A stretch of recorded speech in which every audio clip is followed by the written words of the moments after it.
Good morning, everyone. Thank you for joining us. It is Wednesday, August 2nd, and it's going to be another warm one. Jared will talk about the weather in just a few moments here, but first, a reminder to you, you can always watch us about 8 o'clock in the morning. We go live every morning, Monday through Friday. Otherwise, you can find us later in the day on your Facebook feed. You can also find us on our Inforum YouTube channel or your favorite podcast platform. Just go to inforum.com/podcasts and look for the Inforum Minute.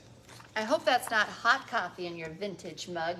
I know what it is. It's water. But we should show that off because that's pretty cool. Vintage First News coffee mug. Yeah, there's one that's older than this upstairs on see the black mug with the yellow writing. I think that one's even before this. Interesting. One. Very anyway, cool. Throwback. Yeah, it is. I don't even remember how I got this, but yeah, and it's Wednesday. Water. I like drinking water out of a mug. I don't know why. So I like drinking water out of glass, and it's a glass. So I can see It it. goes down easier. It goes down. Tastes Yeah. fresher. All right, we got big weather stories today again, though. It's going to be hot. Yeah, some cold water will be good later on today. Yes. So another hot one. I don't think it'll be as hot as yesterday, but it's going to be close. Thank so goodness. it's going to feel like that though, but just maybe a few degrees cooler. But it's still going to be hot out there. I think it'll feel above 90 for most of the area. So it's going to be hot and humid. I'm already seeing those dew points go up even over the past couple hours. So yeah, they're going to be on the rise, meaning that's going to get humid again. It'll be hot. Tomorrow will be hot again for most, or very warm, depending on what do you consider hot? Yes. So. It's relative. Yeah, we'll make it in the 80s again, maybe even near 90 again for tomorrow, but the dew points look like they'll fall throughout the day. So it won't feel as muggy later on. So nice warm summer day for tomorrow, and then still looks really nice for Friday too. This weekend we're tracking a system to swing through the region which could bring a chance of showers to us. I'm leaning toward this maybe just staying to ourselves. So I'm hoping I'm not wish casting, we call it. So because I'm going to be out at the lake this weekend too. So you know, we don't want it to rain, but it's been kind of trending mainly across South Dakota and the southern half of Minnesota. So if you're traveling that direction, you'll have a little better chance of running into those showers, but can't rule it out here right now. It is only Wednesday morning, so we got a few more days. So it's been flip-flopping back and forth over the past multiple days I've been watching this. So I'm like, oh, now it looks like it's going to hit us. Now it looks like it's going to be down to the south. So that's what we're going to be watching here, of course, for another summer weekend. It does look like we might be a little cooler. So we're talking some 70s. But if that rain stays to our south, we may hit some lower 80s. So it's one of those things. We're kind of leaning toward kind of like rain-cooled air. But if it stays down to our south, I wouldn't doubt if we hit some lower 80s both days. So that's the main thing. Timing of weather on the weekends. You talked about this on First News, just driving me crazy. I was at a lake place at Cotton. We had super hot, and then I went to the lake, and then it got cool. Yeah. Like, what's the deal? Nobody wants these hot temperatures when they're at work. They want them on the boat. It's a goofy cycle we're stuck in right now, where the hot temperatures are landing like around Wednesday, and then we cool off for the weekend. So I know some like that, but I would like the hot temperatures on the weekend. On the weekends. Yeah, I agree. Jared, we talked about severe weather yesterday, the risk. Is there any risk for that today? Or I think if there's any strong thunderstorms, there's only going to be maybe a couple of those out there, and that'll be probably northern Minnesota is what I've been seeing here this morning. So north of Highway 2, so you're tuned in, Bemidji up to War Road, Roseau area. Maybe just watch the sky conditions later on. I was saying earlier, just don't cancel your outdoor plans. I really think most of us will stay dry, but later on this evening, I think you may see some of those towering cumulus clouds as those storms are growing, kind of that situation. And some folks will end up seeing a couple of those, but most will miss out.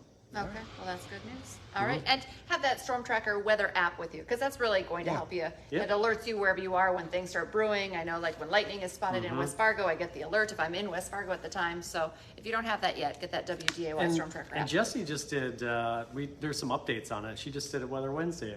I'm trying to think, was that last week or 2 weeks ago? She did on like the cool new features. You can like drag things you want to see onto it too. So you can play with the app, check it out, or you can go on inforum.com, find that story, and you can check out how to use it. She shows you how. It is a Weather Wednesday, and today it was on the, remember, lightning hitting sand. Yeah. So that's kind of a cool story. Yeah, it was a cool story. So, tune in for that. You can watch that online as well. But I believe it's going to be on again. It's probably, if it's not on there right now, it'll be on like tonight or into tomorrow in the Inforum. So, and John had a story about the dry conditions, right? Yes, that's his, weather talk with John Wheeler today as well, why it's been so dry. So that's a yes, the weather app. Inform.com covers all of the weather, so all this weather speak at you here this morning. So all good stuff. Okay, sounds great. Thank you, Jared. Thanks, Jared. All right, well, let's jump into some of our local headlines. Sure, absolutely. This morning, 2 kids, thankfully, been found safe after police searched throughout the night for them. This actually happened in Glendon. The Clay County Sheriff's Office tells us here at WDAY that Dilworth and Hawley Fire Departments also were called in to help out with the search. And then drones from Moorhead as well as thermal imaging were also used to help look for these 2 missing children. We are still working to learn exactly how long they were missing, why they went missing, where they maybe were, their names, get a picture, their ages. Still a lot of unanswered questions, but we do know they were found just before 2:30 this morning and are safe. So those, of course, are the big things there. We want to give you a heads up. Once again, more active shooter training will be happening in our area today.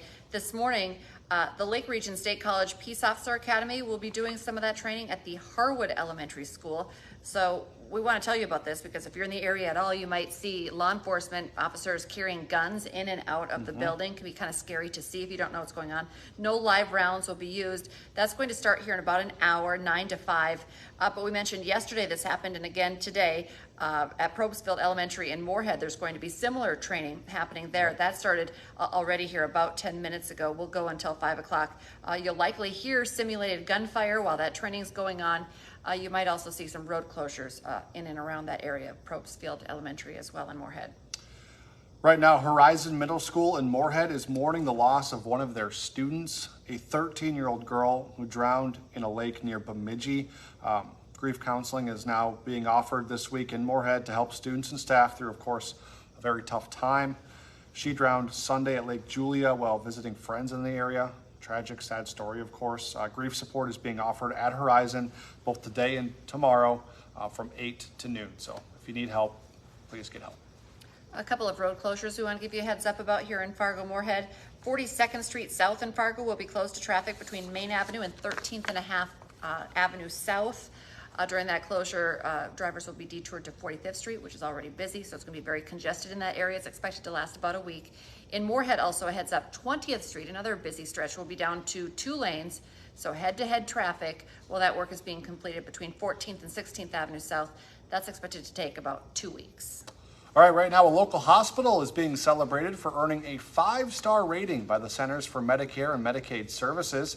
That would be Essentia Health here in Fargo.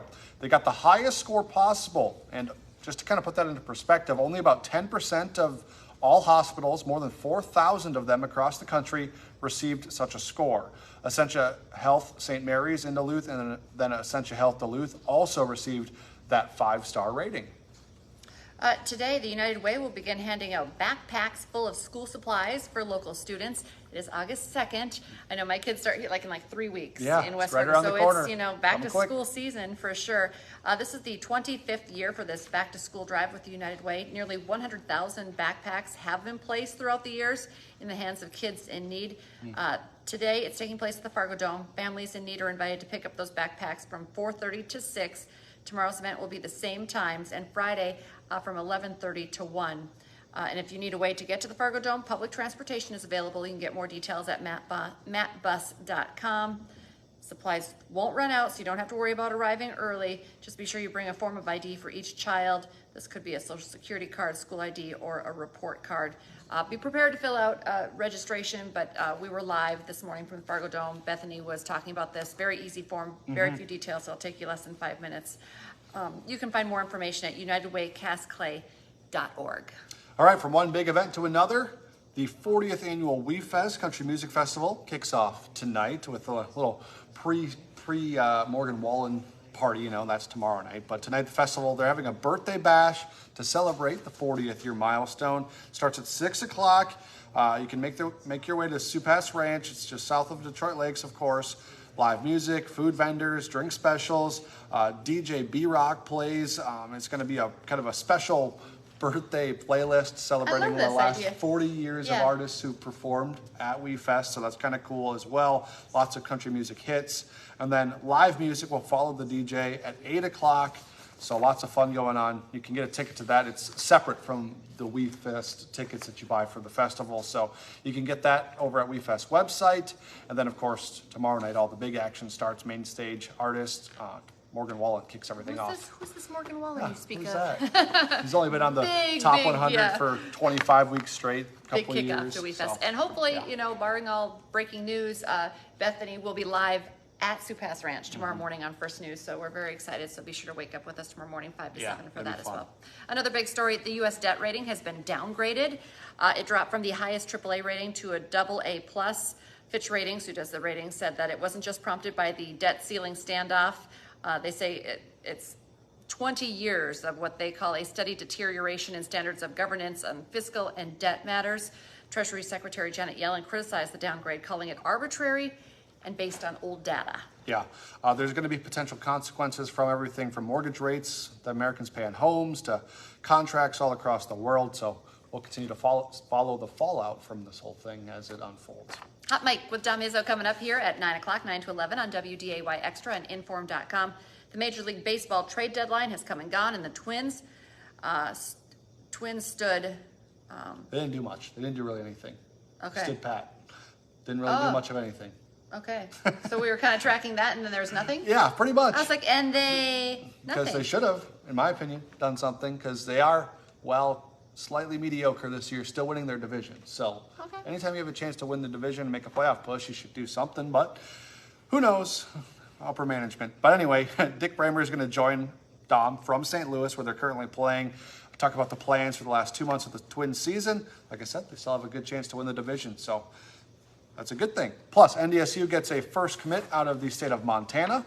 They'll get to meet him. So tune in. A lot of good stuff. And I want to remind you, this is a great time to get your Inform.com subscription, 99 cents a month for your first 3 months. Of course, everything we were talking about earlier as well with the weather, in addition to these local news and sports headlines, all of your local weather and a look at the radar, all that good stuff, all in one place. Your all access pass to Inform.com. Just go to Inform.com/subscribe to check out that deal. Yeah, and then remember to join us for the rest of the day on our newscasts on air.